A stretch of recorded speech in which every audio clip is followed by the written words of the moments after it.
ఇప్పుడు బూతుపాట గొడవ బాగా వైరల్‌గా మారింది. హ్మ్. హీరో 'చంద్రహాస్‌ని' అరెస్ట్ చేస్తారని కూడా వార్తలొస్తున్నాయి. ఎందుకంటే మాదాపూర్ పోలీస్ స్టేషన్‌లో హ్మ్. కేసు కూడా నమోదైంది.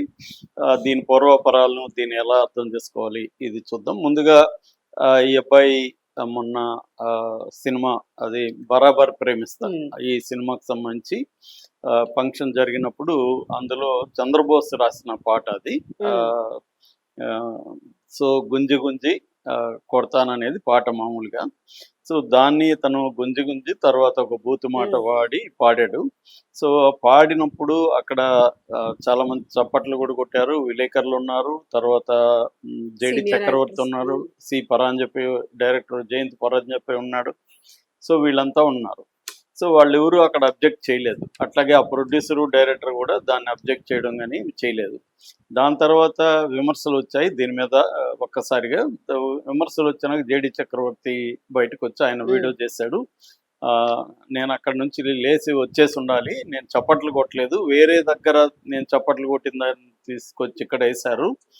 యాక్చువల్‌గా నా పక్కనున్న ఆమె చప్పట్లు కొడుతుంటే గూడా చెప్పాను. ఇది బూతు పాట కొట్టకండి అంటే, నాకు ఆ మీనింగ్ తెలీదు అని జెప్పిందామె. హ్మ్. సో, నేను వచ్చేసుండాల్సింది. ఇప్పుడు బాధపడుతున్నాను. ఇలాగా ఒక నీచ స్థాయికి దిగజారడం కరెక్ట్ గాదు.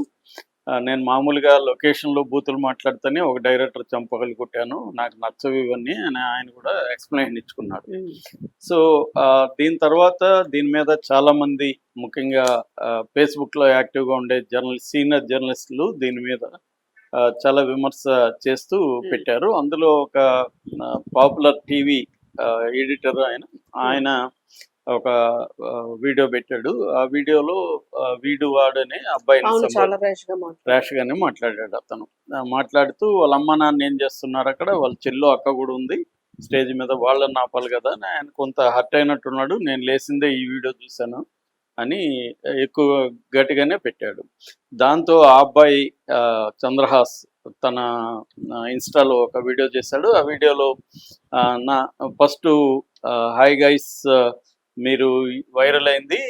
మీరు ఎంజాయ్ చేస్తున్నందుకు మీకు థాంక్స్. బాగా ఎంజాయ్ చేయండి హ్మ్. అని పెట్టాడు. దాని తర్వాత నా దీంట్లో నా తప్పేం లేదు. నన్ను బోలెడు మంది బోలెడు సార్లు బూతులు తిట్టారు. అప్పుడు హ్మ్. మీకు కనబడలేదా? సో, నేను ఆ బూతుల్లో ఓన్లీ 2 తీసుకొని ఒక 5 సెకన్లు మాత్రమే చెప్పాను. ఆహ్, ఈ ప్రొడ్యూసర్‌కి, డైరెక్టర్‌కి ఎవరికీ తెలీదు. నేను ఇంపాక్ట్ కోసం ఇది చెప్పాను తప్ప ఇంకేమి లేదు. దీని మీద మీరు నా జోలికొస్తే పగిలిపోతుంది అనేది దాని మీనింగు. అది పాటలో లేదు, సినిమాలో లేదది. సినిమా పాట రాసినోళ్ళు కూడా సీనియర్సే. సినిమాలో లేదు. 3:30 నిమిషం ఉంటది. నేను ఆ పదాలు 2 పదాలు మాత్రమే యాడ్ చేశాను. హ్మ్. దానికే ఇంత ఇదవుతున్నారు. అట్లాంటప్పుడు నన్ను బండబూతులు తిట్టారు. ఫస్ట్‌లో నేను మా అమ్మ, నాన్న మాట్లాడుతున్నప్పుడు నాకు ఫస్ట్ టైమ్ నేను స్టేజ్ మీదకి రావడం. అప్పుడు నాకు ఏం జేయాలో తెలియక, ఎలా బిహేవ్ చేయాలో తెలియక జోబులో చేతులు పెట్టుకొని దిక్కులు చూస్తా ఉన్నాను. దానికే నన్ను యాటిట్యూడ్ స్టార్ అని అది ఇదని అని ఇది చేశారు.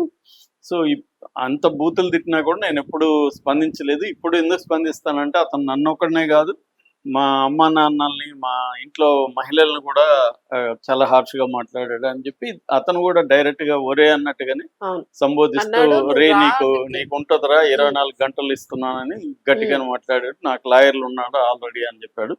హ్మ్. దానికి మళ్ళీ ఎడిటర్ సమాధానం ఇచ్చాడు. "నీకే కాదు లాయర్‌లు, నాకు కూడా ఉన్నారు.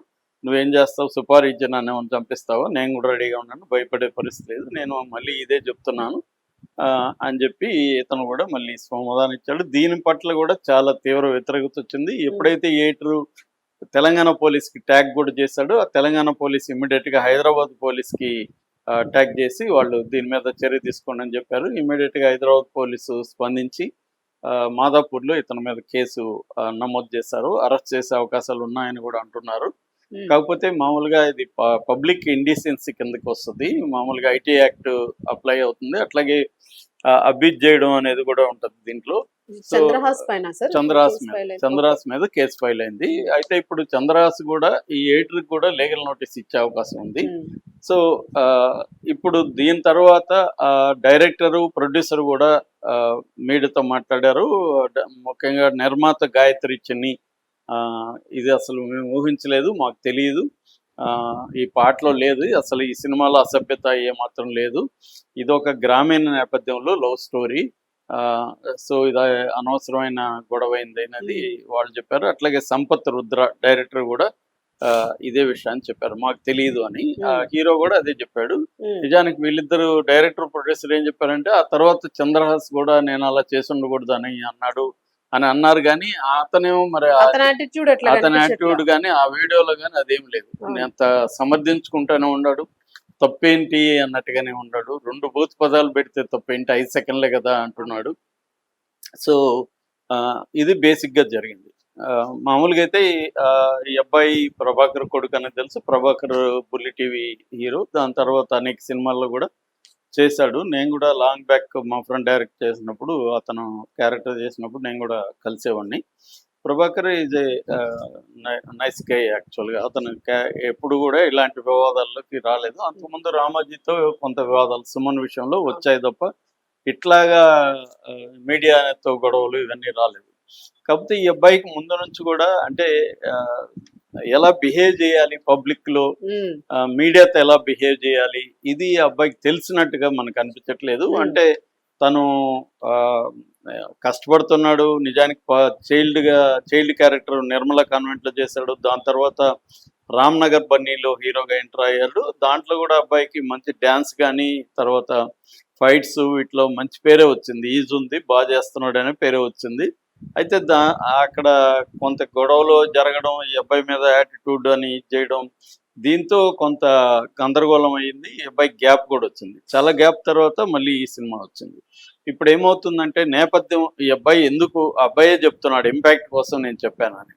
ఎందుకు ఇలా చేస్తున్నారంటే ఇవాళ కల్చర్లో ఒక సినిమా కల్చర్ అనేది చేంజ్ అయిపోయింది ఆడియన్స్కి. కరోనా తర్వాత ఓటీటీకి, తర్వాత యూట్యూబ్ రకరకాలు వచ్చేసాయి ఎంటర్టైన్మెంట్.